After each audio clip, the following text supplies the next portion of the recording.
ಇದೇ ನಮ್ಮ ವ್ರತ. ಇದರಿಂದಲೇ ನಾನು ಎಷ್ಟೋ ಸಲ ಅನ್ನ ತಿಂತಿದ್ದೀನಿ. ಕಷ್ಟ ಕಾಲದಲ್ಲೂ ಇದು ಕಾಪಾಡೈತೆ.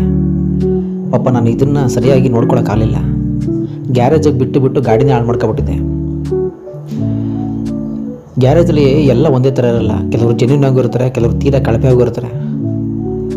ಒಬ್ಬ ಪಂಚರ್ ಆಗಿದೆ ಅಂತ ಒಂದು ಸಲ ಗ್ಯಾರೇಜ್ಗೆ ಹೋದಾಗ ಹಿಂದೆ ಟೈರ್ ಪಂಚರ್ ಆಗ್ಬಿಡೈತೆ, ಹಿಂದೆ ಟೈರೇ ಹೋಗ್ಬಿಡೈತೆ ಅಂದ್ಬಿಟ್ಟು ಮುಂದಿನ ಟೈರ್ನ ಹಿಂದಕ್ಕೆ ಹಾಕ್ಬಿಟ್ಟು ಕೊಟ್ಟು ಕಳಿಸ್ತಾ. ಹೋಗಿ 1 ಕಿಲೋಮೀಟ್ರ್ 2 ಕಿಲೋಮೀಟ್ರ್ ಆಗೆಲ್ಲ ಹೋಯ್ತು. ಅದು ಮಧ್ಯರಾತ್ರಿ. ಆ ಗಾಡಿನ ಮತ್ತೆ ತಳ್ಕೊಂಡು ನಾನು ಅವ್ನು ಗ್ಯಾರೇಜ್ ಹತ್ರಕ್ಕೆ ಹೋಗಿ ಜಗಳ ಆಡೋಕ್ಕಾಯ್ತದ? ಬುಡೋತ್ತಾಗೆ ಜೀವ ಉಳಿತಲ್ಲ, ಹೆಂಗೆ ಮನೆಗೆ ಬಂದು ಸೇರ್ಕೊಂಡಲ್ಲ ಅಂದ್ಕೊಂಡು ಅದೊಂದು ಕಡೆ ಒಂದು ಹೋಯ್ತು. ಇನ್ನೊಂದು ಗ್ಯಾರೇಜ್ಗೆ ಹೋಗ್ತೀನಿ.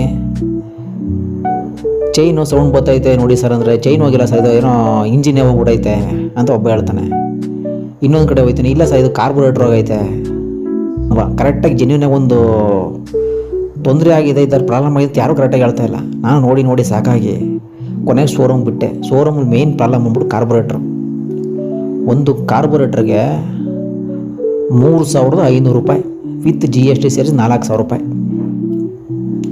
ಕೊನೆಗೆ ನಾನು ಹೋದ್ರಲ್ಲಿ ಅಂದ್ಬಿಟ್ಟು ಯಾವ ಗ್ಯಾರೇಜ್ ಬಿಟ್ಟುಬಿಟ್ಟು ಸಾಕಾಗಿ ಕೊನೆಗೆ ಸರ್ವಿಸ್ ಎಲ್ಲ ಮಾಡಿಸೇ ಬಿಟ್ಟೈತಾಗೆ. ಜನರಲ್ ಸರ್ವಿಸು ಏನೇನಾಗಿದೆ ಎಲ್ಲ ಚೆಕ್ ಮಾಡಿಸಿ ಸರ್ ಅಂದ್ಬಿಟ್ಟು ನೀಟಾಗಿ ಹೆಂಗಿತ್ತು ಹಂಗೆ ಮಾಡೋಕ್ಕೆ ಅಂದ್ಬಿಟ್ಟು ಮಾಡಿಸೇ ಬಿಟ್ಟೆ. ಟೋಟಲ್ 8,000 ಬಿಲ್ ಆಗಿದೆ. ಯಾಕಂದರೆ ನಾನು ಹೆಂಗೆ ಹೇಳಿದೆ ಅಂದರೆ, ಚೈನು ಹಾಕ್ಸ್ಬಿಟ್ಟಿದ್ದೀನಿ, ಆಮೇಲೆ ಎಕ್ಸ್ಲೇಟ್ರ್ ಕೇಬಲು ಎಲ್ಲ ಇವರೇ ಶೋರೂಮಲ್ಲೇ ಹಾಕ್ಕೊಟ್ರು, ಕಾರ್ಬೊರೇಟ್ರ್ ಹಾಕ್ಕೊಟ್ರು, ಎಲ್ಲ ಟೋಟಲ್ ಎಲ್ಲ 8,000 ಬಿಲ್ ಆಯಿತು.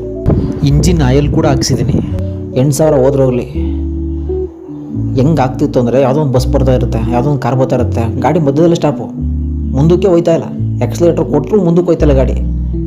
ಅದಕ್ಕೆ ಹೇಳ್ತಾ ಇರೋದು, ಪ್ರತಿಯೊಬ್ಬರು ಗಾಡಿ ಕಂಡೀಷನ್ನ ನೋಡಿಕೊಂಡು, ಗಾಡಿ ವರ್ಕಿಂಗ್ ಕಂಡೀಷನ್ ನೋಡಿಕೊಂಡು ಗಾಡಿನ ಓಡಿಸಿ ಹೊರಗಡೆ ತೊಗೊಂಡು ಬನ್ನಿ. ಗಾಡಿ ಕಂಡೀಷನ್ನೇ ಸರಿ ಇಲ್ಲ, ಗಾಡಿ ಪ್ರಾಬ್ಲಮ್ ಇದೆ ಅಂತ ಗೊತ್ತಿದ್ರೂ ನೀವು ಹೊರಗಡೆ ತಗೊಂಡು ಹೋದರೆ ಏನು ಬೇಕಾದ್ರೂ ಅನಾಹುತ ಆಗ್ಬೋದು. ಇನ್ನೊಬ್ರು ನಿಮ್ಮಿಂದ ತೊಂದರೆ ಆಗ್ಬೋದು, ಇನ್ನೊಬ್ರಿಂದ ನಿಮಗೆ ತೊಂದರೆ ಆಗ್ಬೋದು, ಆ ಥರ ಎಲ್ಲ ಆಗ್ಬಿಡ್ಬೋದು. ಅದಕ್ಕೆ ಪ್ರಾಂಪ್ಟಾಗಿ ಶೋರೂಮ್ಗೆ ಬಿಡಿ. ನೀಟಾಗಿ ಶೋರೂಮಲ್ಲಿ ಪ್ರತಿಯೊಂದು ಚೆಕ್ ಮಾಡ್ತಾರೆ. ಶೋರೂಮ್ಗಿಂತ ಬೆಟರ್ ಇನ್ಯಾವುದೂ ಅಲ್ಲ. ನಾನು ಯಾಕೆ ಹೇಳ್ತಾ ಇದ್ದೀನಿ ಅಂದರೆ, ನಾಳೆ ದಿನ ಆಕ್ಸಿಡೆಂಟಾಗಿ ಇನ್ಸೂರೆನ್ಸ್ ಕ್ಲೈಮ್ ಮಾಡೋಕ್ಕೆ ಬಂದಾಗ ಪ್ರತಿಯೊಂದು ಚೆಕ್ ಮಾಡ್ತಾರೆ. ಸ್ಪಾಟ್ ವೆರಿಫಿಕೇಷನ್ ಮಾಡ್ತಾರೆ. ಆಮೇಲೆ ಗಾಡಿ ಕಂಡೀಷನ್ ಚೆಕ್ ಮಾಡ್ತಾರೆ, ಇಂಜಿನ್ ಕಂಡೀಷನ್ ಚೆಕ್ ಮಾಡ್ತಾರೆ, ಎಕ್ಸ್ಲೇಟ್ರ್ ಕಂಡೀಷನ್ ಚೆಕ್ ಮಾಡ್ತಾರೆ, ಬ್ರೇಕ್ ಕಂಡೀಷನ್ ಚೆಕ್ ಮಾಡ್ತಾರೆ. ಪ್ರತಿಯೊಂದು ಪ್ರಾಂಪ್ಟ್ ಆಗಿದೆ ಅಂತ ಚೆಕ್ ಮಾಡ್ತಾರೆ. ಅದೆಲ್ಲ ಜೆನ್ಯೂನ್ ಆಗಿರಬೇಕು, ಅದೇ ಕಂಪ್ನಿದಾಗಿರಬೇಕು. ನೀವು ಯಾವ ಗ್ಯಾರೇಜ್ ಬಿಟ್ಬಿಟ್ಟು ಯಾವುದೋ ಪಾರ್ಟ್ಸ್ನ ಇಲ್ಲೆಲ್ಲೋ ಸೇರಿಸ್ಬಿಟ್ರೆ ಆಗಲ್ಲ. ಏನಾದ್ರು ಸ್ವಲ್ಪ ಹೆಚ್ಚು ಕಮ್ಮಿ ಆದರೂ ಇನ್ಸೂರೆನ್ಸ್ ಕ್ಲೈಮ್ ಆಗಲ್ಲ, ನೆನಪಲ್ಲಿ ಇಟ್ಕೊಳ್ಳಿ. ಶೋರೂಮ್ ಹಿಸ್ಟ್ರಿನ ತೆಗಿತಾರೆ ಅವರು, ಇನ್ಸೂರೆನ್ಸ್ ಕಂಪ್ನಿಯವರು.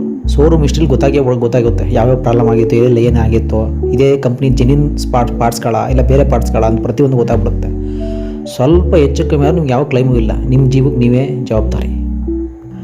ಇಷ್ಟು ಹೇಳ್ತಾ ಎಲ್ಲರಿಗೂ ಒಳ್ಳೆಯದಾಗಲಿ. Be safe ride. ಒಳ್ಳೆಯದಾಗಲಿ.